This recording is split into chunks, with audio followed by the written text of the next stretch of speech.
Adaora thought she was simply feeding a hungry stranger. A quiet man with gentle eyes and worn-out clothes. But the meal she gave out of kindness would pull her into a world she never imagined, because the man she helped was one of the richest and most influential men in Africa. If you enjoy stories like this, like and subscribe. The sun sat heavy in the sky like molten gold, pouring its heat across the bustling streets of Enugu. Vendors shouted prices, kiki horns blasted in chaos, and the smell of roasted plantain drifted through the thick afternoon air. But in the middle of the noisy world stood Adaora's small food stall. A wooden shed painted sky blue, decorated with tiny plastic flowers, and filled with the warm aroma of jollof rice, stew, and peppered chicken. It wasn't luxurious. It wasn't large. But it was hers. Adaora wiped sweat from her forehead with the edge of her apron. She had been awake since 4 a.m., cooking, stirring, seasoning, and praying silently that she would sell enough to cover her rent this week. By 2 p.m., her feet ached and her energy waned, yet she kept smiling as customers came and went. Then, suddenly, everything slowed. A man approached the stall quietly. He walked differently. Calm, with an almost invisible confidence.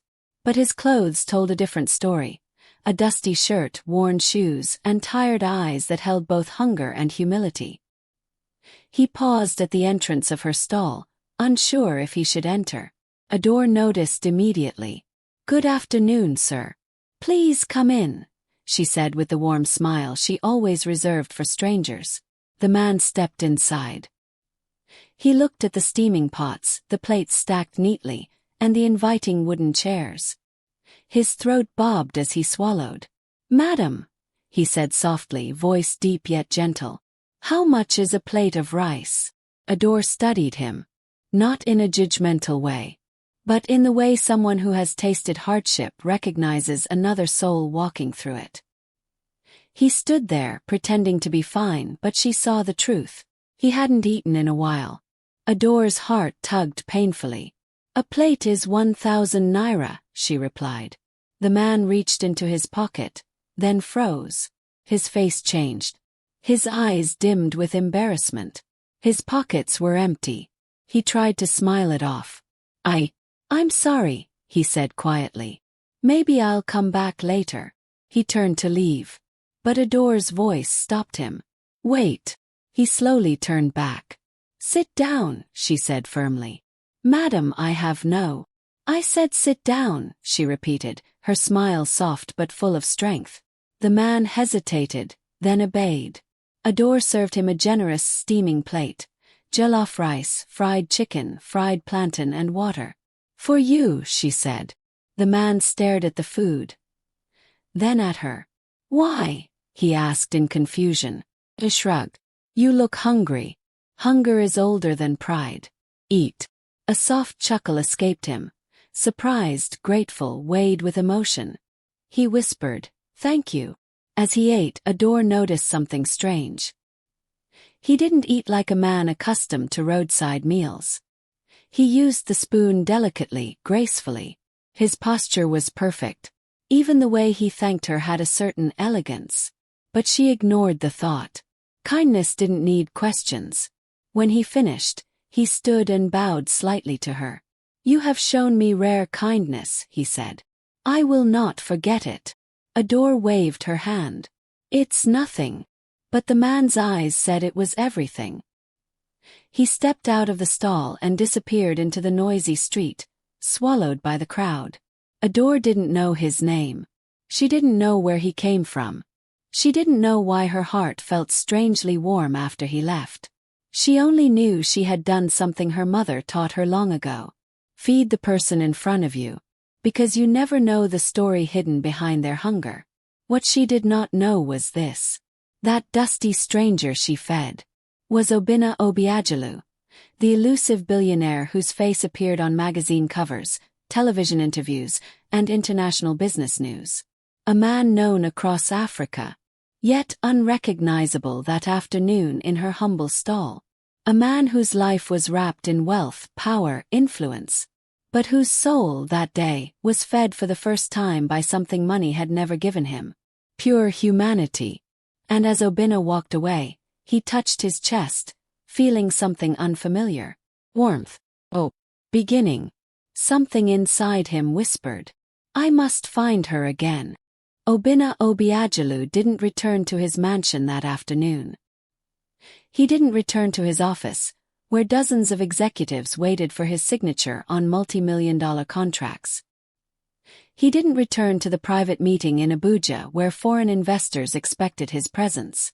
Instead, he walked through streets where no one knew his name, past Kiki riders shouting prices, past women selling fruits under umbrellas patched with tape, past a world far from the glass skyscrapers and elite clubs where he normally lived. His security detail, panicked and confused, finally caught up to him in an unmarked SUV. Sir, we've been searching for you, one of the guards cried out. Obinna raised a hand calmly. I needed a walk. A walk. The man nearly choked. In this place. Without protection. Obinna gave a small, amused smile. I think I was quite safe. The guards exchanged worried glances. They didn't understand. They couldn't understand. The most powerful man in their company, a man whose net worth was whispered more than spoken, had simply vanished for 4 hours. But Obinna wasn't thinking about danger. He wasn't thinking about wealth. He wasn't thinking about protocol. He was thinking about her. Or the woman with the warm eyes. The woman who didn't flinch when she saw he had nothing. The woman who had fed him without expecting anything in return. He replayed her words. Hunger is older than pride. Eat. No one had spoken to him like that in years. Everyone else bowed. Respected. Calculated. But Adaora. She simply saw a human being. Nothing more. Nothing less. When he entered the SUV and the doors closed behind him, he finally exhaled. Sir, his assistant began cautiously from the front seat. The board is waiting. Should we return to the headquarters now? Obinna looked out the window, lost in thought. No. Take me home. Home, the place everyone called a palace. The architectural wonder sitting on 12 hectares of land. The mansion with fountains taller than trees and a dining table long enough to seat 50. Yet when Obinna entered the marble-filled mansion that evening, all its beauty felt hollow. Sterile. Me. He walked through the long silent hallways, past gold accents and massive paintings. Everything smelled like money, expensive, polished, calculated, yet nothing smelled like life. He sat on the edge of his king-sized bed, elbows on his knees. And he whispered to himself. Adaora. That single act of kindness from a stranger, a bowl of jollof rice and chicken, had pierced deeper than any luxury ever had. Across the city, Adaora wiped down her stall quietly as the sun began to set. The day was long. Her earnings were modest. Her feet were aching. But her mind kept drifting back to the man she fed. She remembered his eyes. Deep, calm, intelligent. She remembered how gracefully he held the spoon. She remembered how he bowed his head slightly after eating, like someone who grew up with polished manners. And she remembered something else. A feeling she couldn't explain. Her friend, Anyanai, popped her head into the stall suddenly. Babe, you're still here. You don't get tired. She laughed. Adaora forced a smile. I just finished. Anyanai sat on the bench and leaned in. Okay, tell me what happened. I heard you served one fine tall stranger free food. Who is he? Your new crush. Adaora scoffed and rolled her eyes. Please, which crush? The man looked like someone who has been walking under the sun for days.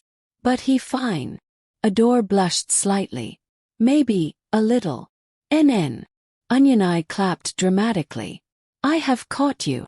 Adaora laughed finally, easing some of the strange tension in her chest. It's nothing, she insisted. Just kindness. But that night, lying on her small bed in her tiny room, she found herself whispering. I hope he ate well. I hope he's okay. Little did she know. He had a chef worth millions, a mansion worth billions, and a longing worth more than anything he owned. Days passed. then a week. And something unusual began happening. Every day around the same time, Adaora felt someone watching her stall quietly from a distance. No threat, no fear, just a presence. Sometimes she turned and saw nothing. Other times, she caught a glimpse of a tall figure disappearing into the crowd. She ignored it. Until one humid afternoon, as she was serving customers, she heard a familiar voice behind her. Warm, gentle. Good afternoon, Adaora. She froze. Slowly she turned. There he was. Not dusty this time. Not tired looking. Just simple. Her heart skipped. You came back. He offered a shy smile. I said I wouldn't forget your kindness. She blinked. He remembered her name. How did you even know my? You wrote it on the side of your stall, he pointed out gently. Adaora's kitchen. She burst into soft laughter out of embarrassment. Oh, right. A moment passed. A warm moment. Can I have another plate? He asked softly. She nodded. Of course. On the house. No, he said immediately. Not this time. Adaora hesitated, but accepted. As she served him, she noticed the way the wind caressed his face when he looked at her. She noticed how he seemed calmer around her than when walking through crowds. She noticed something blooming between them, quietly, beautifully. But she didn't know who he really was. Not yet. And he didn't know that coming back to her stall today was the beginning of a story neither of them could have ever predicted. For the next 2 weeks, Obinna came to Adaora's stall every day. Not as a billionaire, not as a CEO, not as one of the most powerful men on the continent, but as a quiet man who sat on a wooden chair, eating simple food from a simple plate, served by the woman whose kindness had unsettled his entire world. And Adaora. She welcomed him with the same warm smile each time. But she was no fool. She noticed things. The graceful way he spoke. The polite way he acknowledged elders passing by. The calm confidence that wrapped around him like a second skin. And the way he seemed far too educated, far too refined to be just anyone. But she didn't pry. Kindness should not come with interrogation. Still, the questions gathered like clouds in her mind. One afternoon she finally asked, Obinna, where do you work? He paused mid-bite, lowered his spoon and looked at her.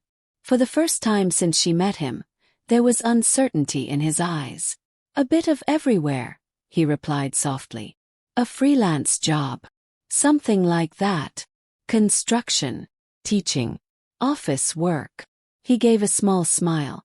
Something like management. Adaora raised a brow. Management. Of what? He took a sip of water, buying time. People, he answered quietly.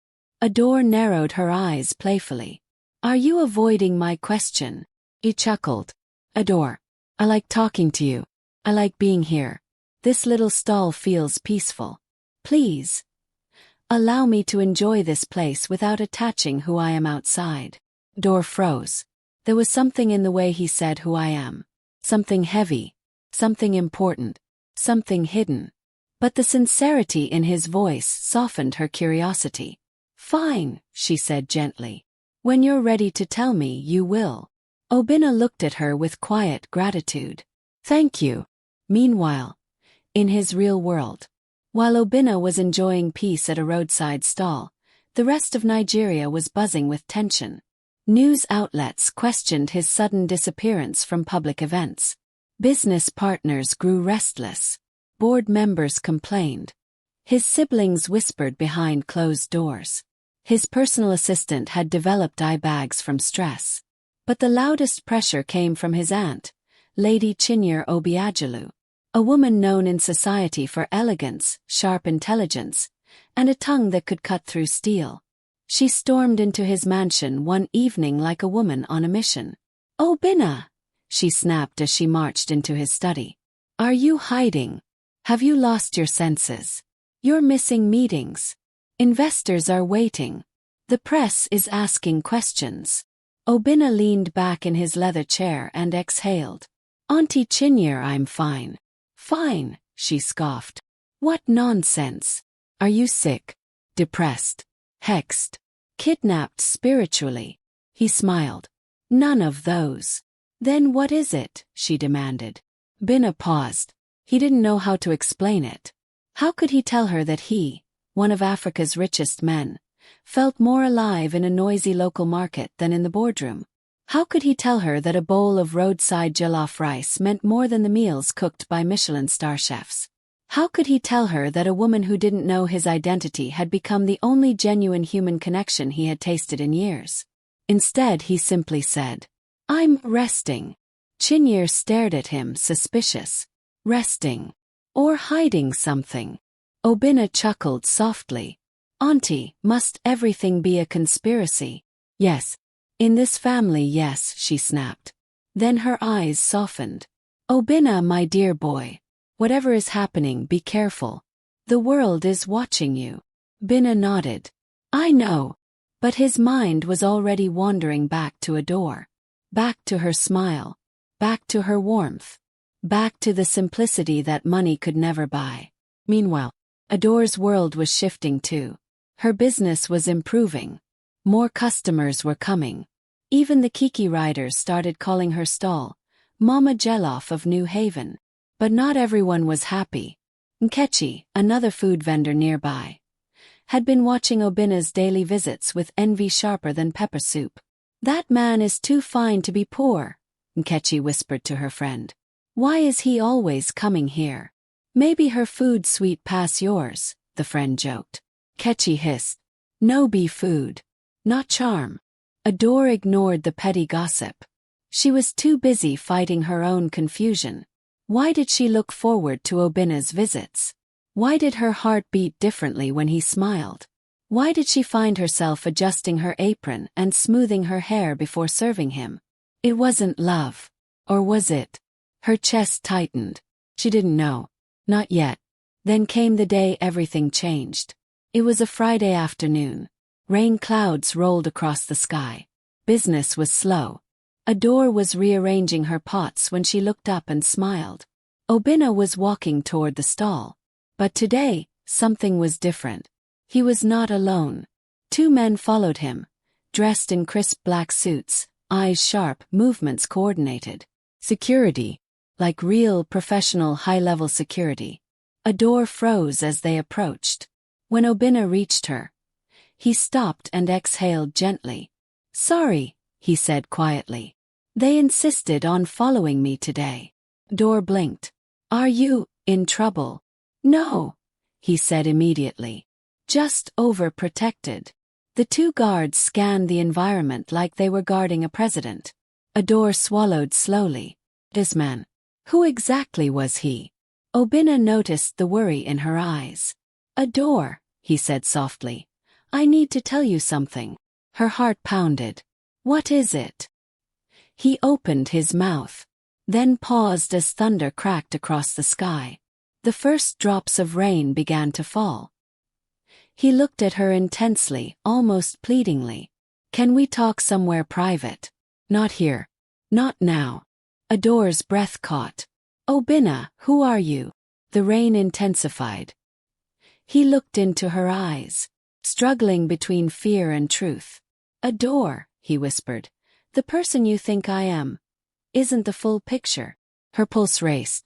Then tell me the truth.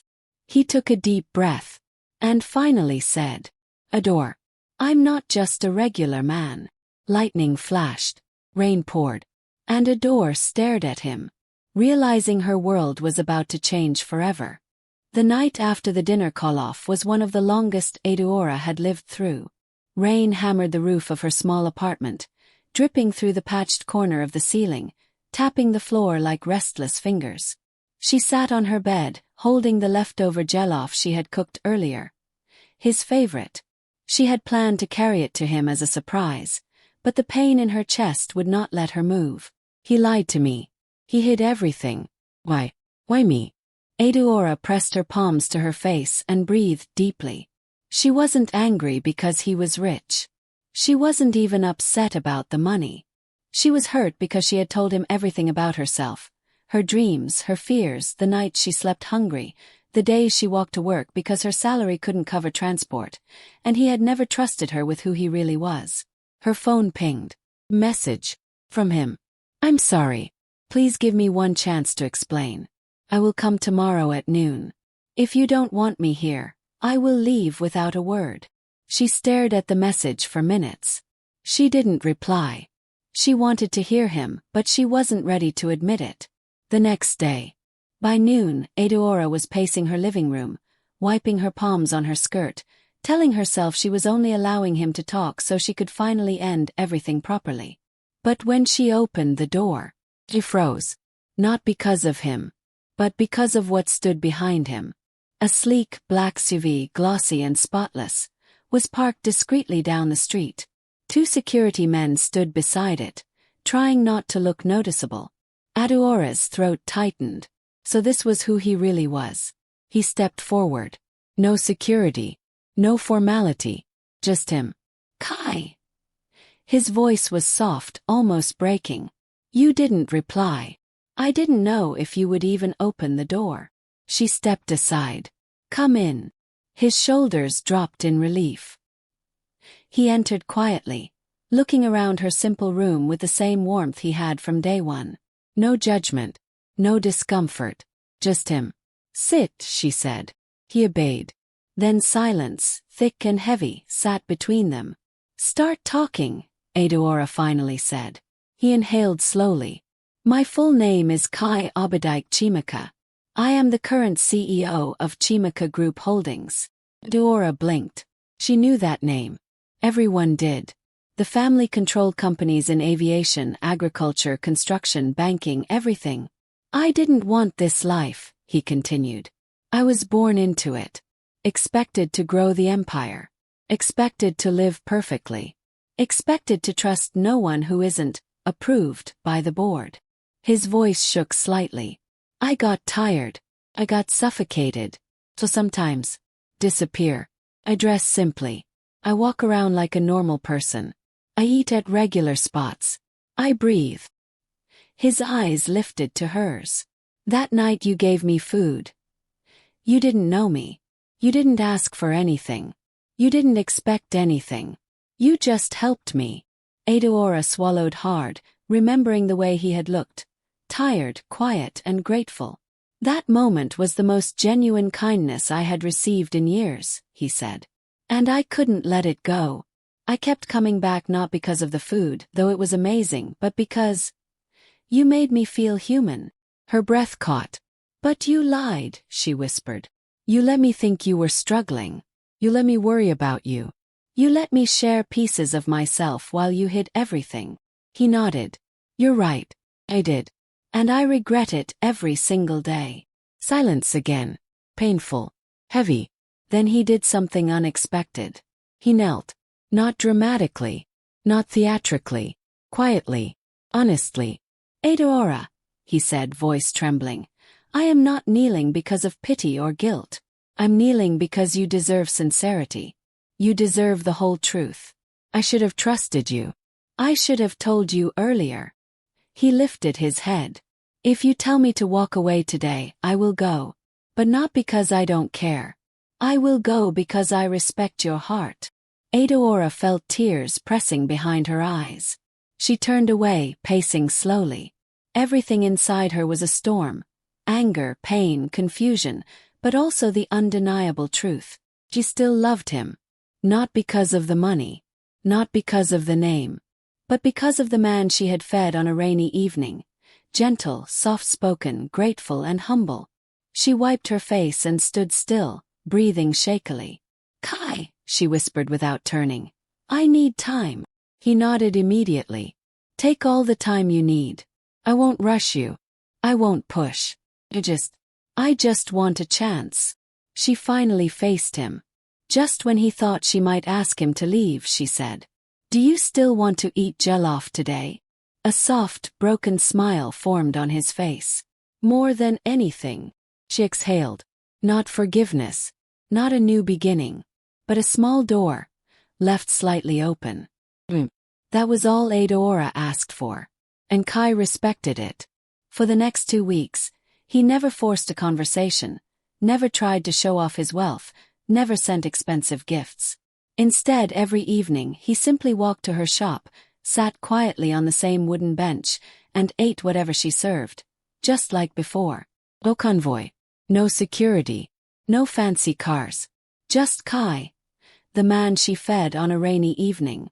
Villagers whispered, curious about the well-dressed stranger who kept visiting Adaora. Some joked that he must be a secret admirer. Others teased her. But Adaora stayed calm, letting silence do its work. The more she watched him, the more she saw that nothing about him had changed except what she now knew. He still helped her pack up the shop. He still laughed softly at her jokes. He still listened to her like her words mattered. He still prayed before he ate. It was strange how the truth had felt like fire at first, but over time began to soften. The invitation. On a quiet Thursday evening, as she closed her cooler for the day, Kai approached her with a small envelope. He wasn't smiling. He wasn't nervous. He was simply steady. "I know you're still healing," he said gently. "But there's something I want to show you. Something important.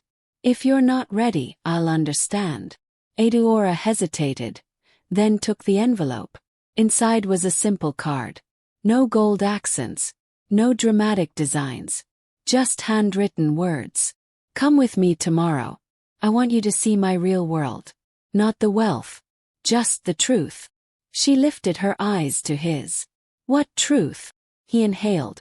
"You'll understand tomorrow." The next morning, Adaora woke earlier than usual, her stomach fluttering with nerves. She dressed simply, a long gown, clean sandals, and her small handbag. No makeup, no jewelry. If she was walking into his world, she wanted to walk as herself. Kai arrived exactly at 9 a.m. This time he brought a car. But it wasn't a loud, flashy vehicle. It was a quiet, elegant SUV. He stepped out himself, no driver, no guards. "You look beautiful," he said softly. Adaora blushed, then rolled her eyes. "Let's go before I change my mind." He laughed quietly, a sound she had missed more than she admitted. The airport. When they arrived at a private terminal, her heart thudded. Not because of fear, but because reality was settling in. The world he came from was not just wealthy.